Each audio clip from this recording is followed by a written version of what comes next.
I hope everyone is safe and healthy in this very challenging times. My name is Osama Shamy. I am an associate professor at SMU in Dallas, Texas, and uh, I'm very happy to uh, make this presentation today. I'm very grateful for the ACE chapter to give me this opportunity to present this work.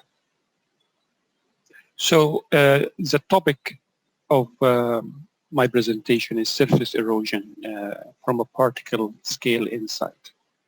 And before I go on through my presentation, I would like to acknowledge my colleagues, my co-authors, Professor Paul Kruger from the Mechanical Engineering Department, and his former PhD student, Zhongfeng An, and my former PhD student, Yasser Abdelhamid. So the outline of my presentation is that what is the challenge in getting particle scale information about erosion. And then we talk about experimental setup and introduce some results from shear induced particle bed erosion, and follow that by some brief description of numerical modeling. Some may call that advanced numerical modeling, and conclusions of this work. So, as you know, particle erosion is a very important problem. Surface erosion is a very important problem, and it's mainly results of the interaction of fluid moving on top or on the surface of a soil. As in this example, it's the surface of the levee. So, as there is a flooding scenario, then you expect this fluid to be moving at very high velocity and interacting with the surface of the levee and may erode its surface. The issue here is that we are looking and we are talking about a particle scale phenomenon. We are talking about the interaction between fluid and surface, few millimeters or centimeters on the surface of the bed.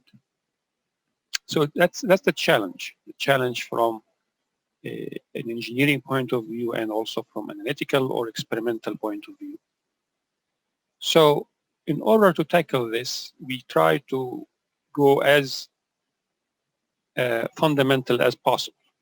So we wanted to have an experimental setup that is capable of measuring particle information, meaning particle movement, particle motion, and tracking at the same time fluid motion. And that's not an easy challenge. It's not an easy task to do.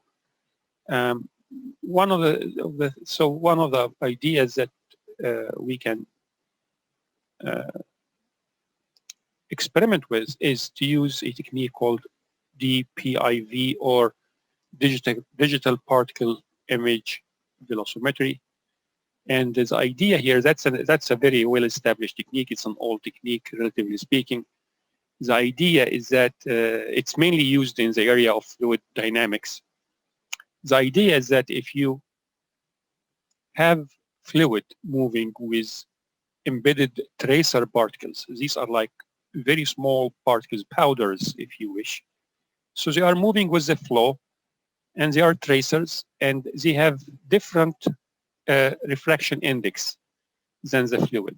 So if you use a camera and you have a light sheet induced by laser beam, then you can actually illuminate these tracer particles, and you take images of that zone, and from that sequence of images, you start processing the images and get an idea about the fluid flow. So as I said, it's a very well-established technique in the area of fluid dynamics. The challenge when we bring it to our topic is how to add also solid particles to the fluid measurements. So we needed more information. We need here to get the fluid and particle information simultaneously. I'm talking about solid particles. So we had a channel. We constructed a channel. This is a top view of the setup, and this is a pump. It will pump a flow to enter the channel from the left part, and then water will move above a particle bed and exits from this chamber. We have a laser sheet about around the middle of this setup, and there is a camera that can take images of a certain zone within that setup. As I said, the challenge is to get not only fluid flow information, but we also want solid particles information. So for that, this is a more detailed image of the setup. So this is a particle bed. The flow, the channel had a length of about 150 centimeters, roughly 6 feet. And its total height is about 5 centimeters, it's 2 inches. And we varied these particle heights, and we use Pyrex glass spheres, mono size. All of them are 3 millimeters. And there is a reason why we did that, 3 millimeters and mono size, is because we want to enforce the problem to behave as a two-dimensional system. We don't want to add complexities to the behavior and to start having a three-dimensional problem where particles can get out from the domain that you're seeing here. This is the domain. This is the plane that you're seeing here. You want everything to be happening more or less on that plane. So the thickness of that channel was relatively small, and 1 centimeter.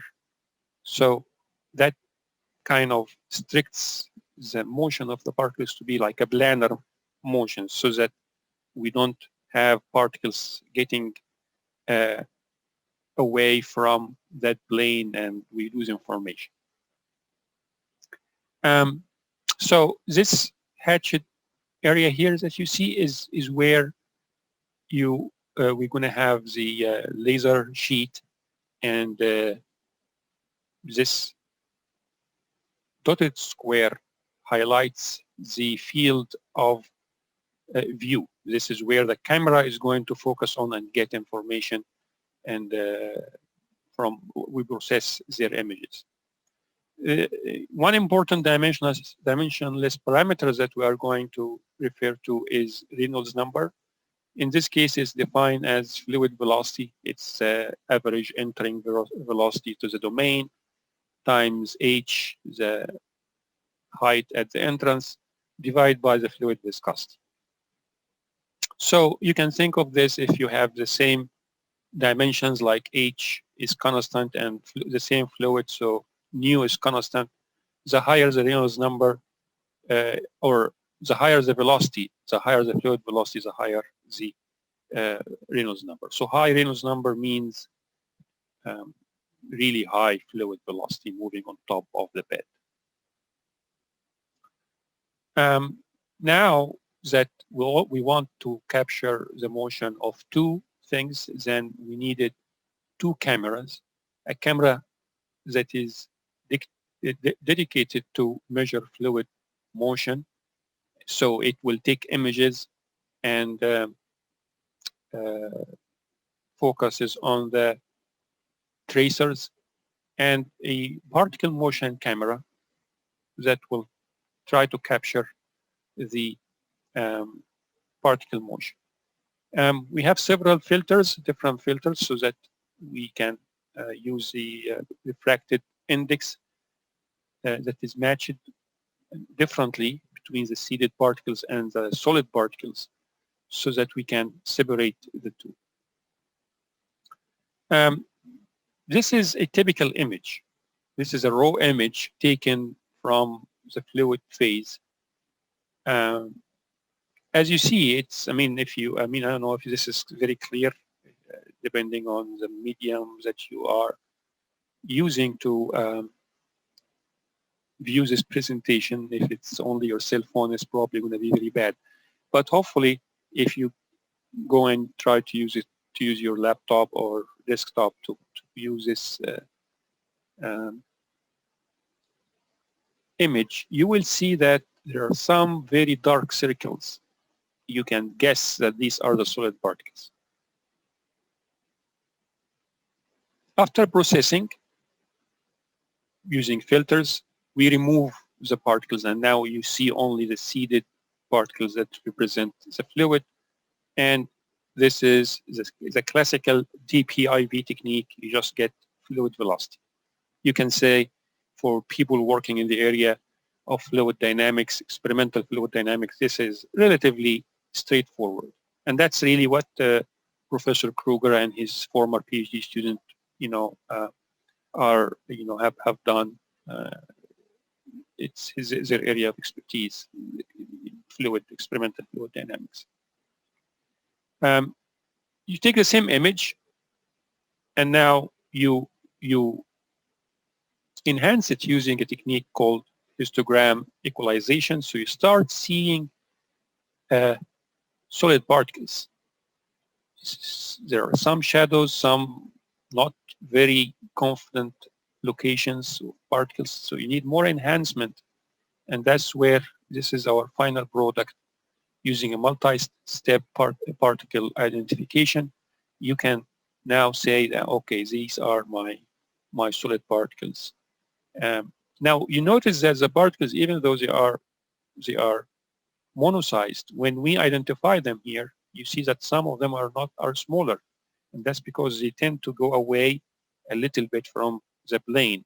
As they move, there is still room for the particles to move out of plane a little bit. So that's why we see some smaller particles. But remember, the particles physically have the same size. All of them have the size of 3 millimeters.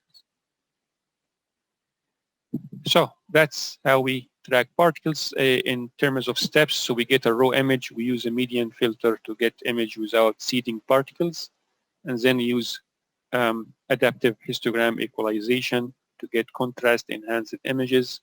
Then we do thresholding to separate particle phase segmentation, and track region growing to get individual particles, and then nearest neighbor technique to get particle displacement.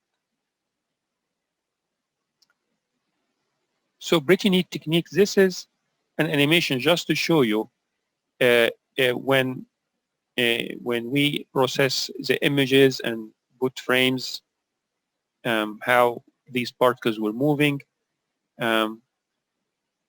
And the vectors represent the fluid velocity vectors, and the scale of the coloring of these vectors, the highest is 45 centimeter, and the smallest, of course, is 0. So let me go ahead and show you how these particles were moving as fluid flow was on top of moving on top of these particles. So you notice for this particular experiment, particles are more or less moving on a layer, like a specific zone, and then they start getting eroded as fluid velocity gets higher and higher.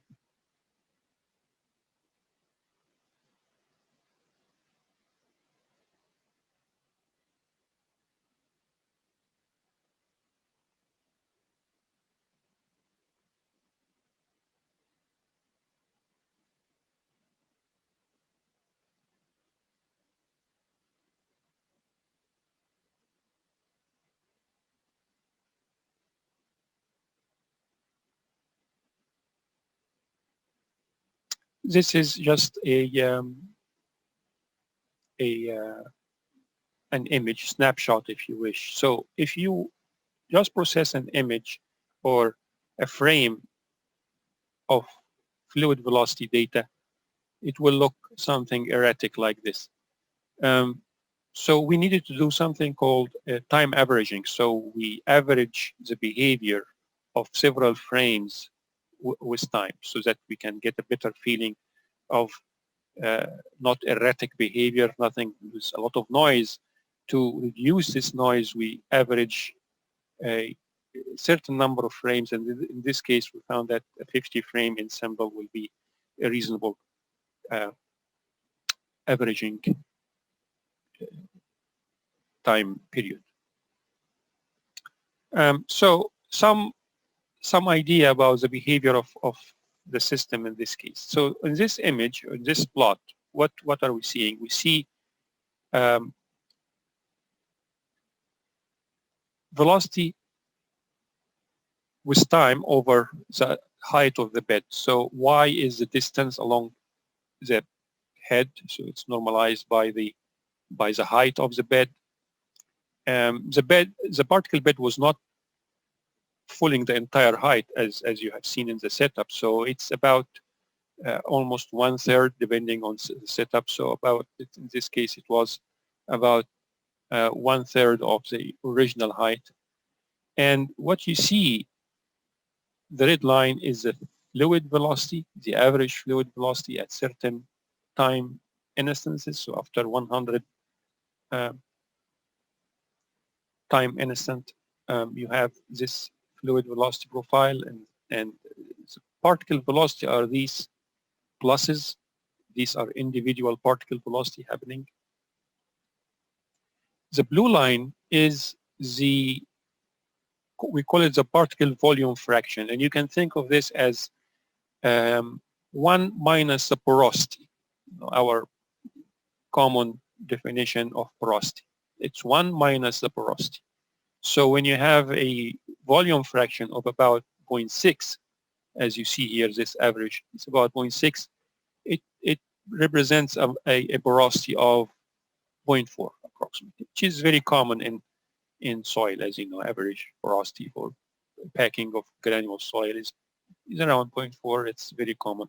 So when you see that the volume fraction is 0, the particle volume fraction is 0, it means porosity is equal to 1. In other words, that's the empty space that is filled completely with water. And pretty much, as you see, as the fluid velocity increases or penetrates more, the height of the bed. So here you start, the bed surface was about 0.3, 0.4. Now it started to erode, more erosion, and you notice that the fluid velocity profile is penetrating the bed height. This is another look at average fluid velocity profile. And in this case, in order to compare with some theoretical approaches, we had stationary bed where particles are not moving, as opposed to moving particles, when particles are allowed to move. I'm talking about soil particles, of course. So in this case, in the case on the left, we had a real number that is really high, 8,600, and different cases of bed height divided, normalized by the total height of the setup. And what you notice that when the case was stationary, that's when you have this shape. It's pretty much higher velocity at the surface when you constrain the particles from moving. When particles starts to move, then you get to relax the resistance to the fluid, and you get fluid velocities that are smaller at the surface. I'm talking about the surface, at the interface between the fluid and the particle bed. Another look at this is the right plot when we have a specific bed height and different Reynolds number. So in the solid symbols represent stationary bed, and the open symbols represent moving bed. So this is a particle bed surface. It's about 0.11. That's a straight line, and it shows you how the fluid velocity is looking um, at, uh, at these different Reynolds number. So when you have stationary bed, pretty much the profile is the same, especially at the interface. But when you have um, moving particles, first of all, it's smaller than at a certain, smaller, the fluid velocity is smaller than the case of a fixed bed. Because, as I said, the particles are not stationary, so they are not providing a lot of resistance. This is now when we get closer to linking this behavior to geotechnical engineering. So what do?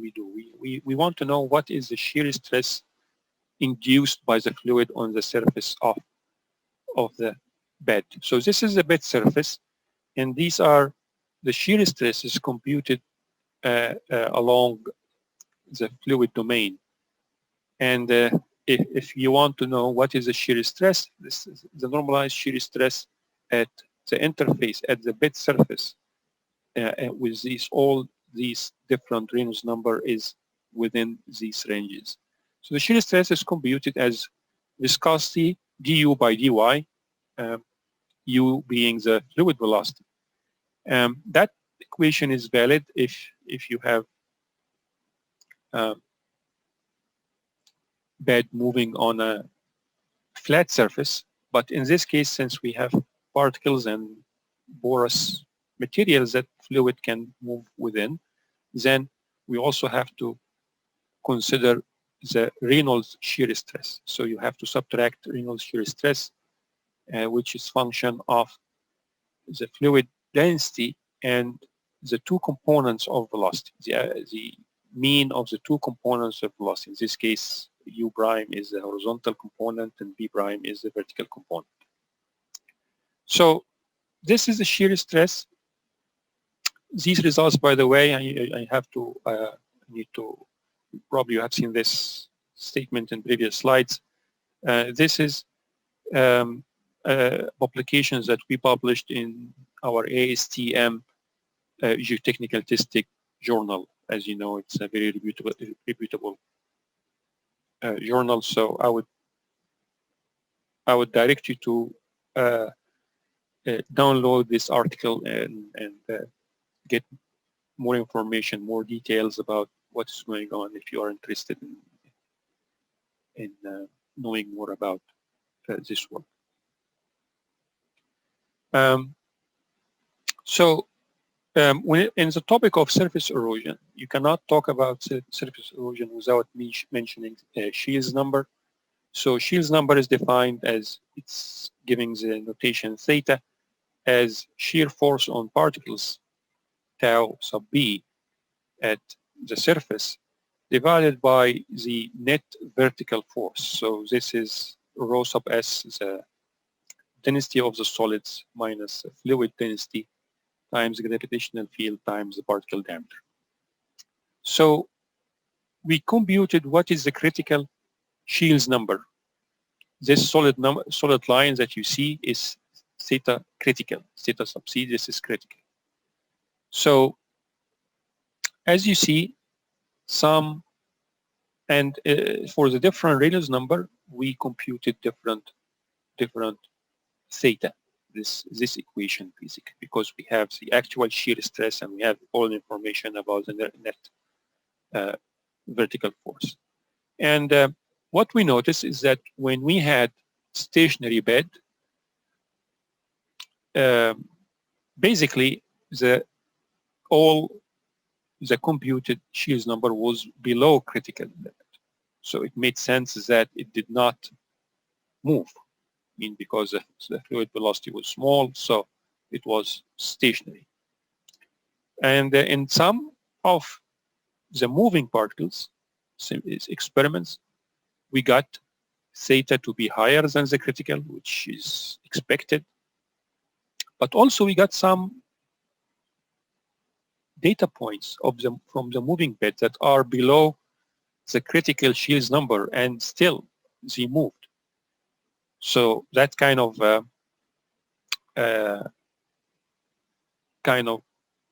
highlights that maybe we are not being very conservative when we use shears number alone as our criteria for surface erosion. But I must express caution when you look at these results, because it's what we found is that shears number can be very sensitive to when you compute the shear stress, where you define your bed height. If you look at this diagram, this is the shear stress. This is what we know as bed height from the beginning of the experiment. But don't forget that if you start having some motion, this bed surface can start eroding and becomes extremely difficult to define it. So, and that to illustrate this idea more, this plot on the right, we had different particle bed heights, and we plotted again computed theta. We know that the critical value is about 0.0017, and what we notice here is that it had some strange trend. So theta will increase, the shear stresses will increase, and then drops, and then increases again. And that is mainly because of particles that are moving, and they are moving on top of each other. So identifying what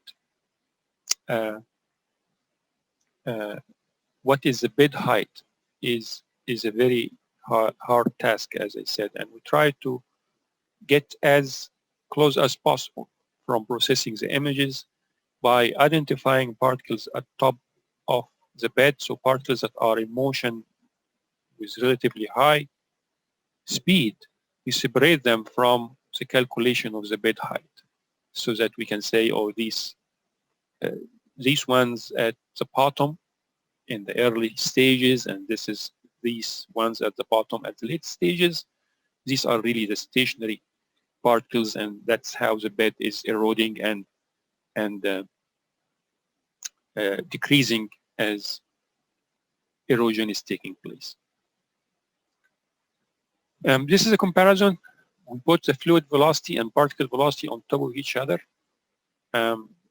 So open symbols are particle velocity, and filled symbols are fluid velocity.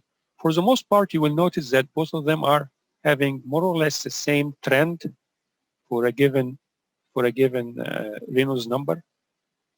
But at some point, you will notice that in some cases, the fluid velocity may actually increase substantially compared to particle velocity. Now, just going to give you a little bit of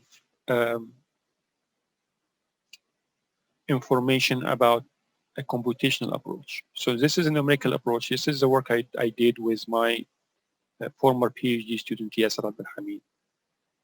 So you can call this technique as a advanced computational modeling. This is as fundamental as you can go for modeling something like this. So if we look at an element here and we enlarge it, we know that it's a bunch of particles and fluid filling the voids between the particles. We don't even want to model this system as it is. If you focus more on a little window at the interaction between two particles, then you have a solid particle, another solid particle, and fluid. Now, how do we model this? In order to get as fundamental as possible, we are going to model solid particles as a solid grain, as a spherical grain, and the fluid also in between at the pore scale, using a technique called LBM, or lattice Boltzmann method. So this whole thing, this coupled fluid particle model, is called LBM, DEM. DEM is a discrete element method where we model these solid particles as a collection of spheres interacting together. I'm not going to give you a lot of equations and details. That's going to be very boring. But I just want to highlight that this is very time and computationally intensive technique, as you can imagine. We're looking at a particle by particle interaction and fluid that is between the particles. I don't want to be, I don't want to brag a lot about this. If you are just saying why you see something like this, well, everybody is now talking about what is the future in computational modeling and in engineering. And when it comes to geotechnical engineering, really we need to be thinking forward, in my opinion. I know that this is not a mainstream technique, but if you think about it, you hear about all these platforms, you hear about high performance computing, parallel computing, cloud computing. So you will not, it's not far off to assume that at some point in the future, in the near future, especially with something like cloud computing, you don't have cloud computing will save you from the need of having the resources for the computational models that you want to apply or you want to use on your own desktop or laptop or your own infrastructure. The infrastructure for heavy computing is somewhere, and the cloud is allowing you to access that. So through the cloud, you give some set of information for the simulation, and you transfer it to the cloud. The cloud takes this input file, if you wish, run it on its run or send it to the high performance computing facility somewhere owned by whatever entity, and crunch the numbers, crunch the data that you gave it, and then give you back results. So the cloud is acting as a channel. The infrastructure for computations is somewhere that is not your machine, and you are getting or you're performing very high performance computing simulations that requires multiple processors and parallel computing and so on. That's a future of computer simulation, and that stuff that I'm presenting goes along those lines. So this is, I'm just going to show you a simulation how this technique is capable of really going at a particle scale and reproducing some of the things that you have seen in this experiment and some more experiments that as you're going to see. So we have the fluid bed or the particle bed. We just colored it for visualization purposes. This is the initial height, and we have something called periodic boundaries, which means really this system is like repeated several times, and we're focusing only in one piece. And we're going to subject this system to fluid. We control the velocity on the top and then see how the velocity profile will look like and how these particles will get eroded. And these type of calculations, they don't need multiple parameters.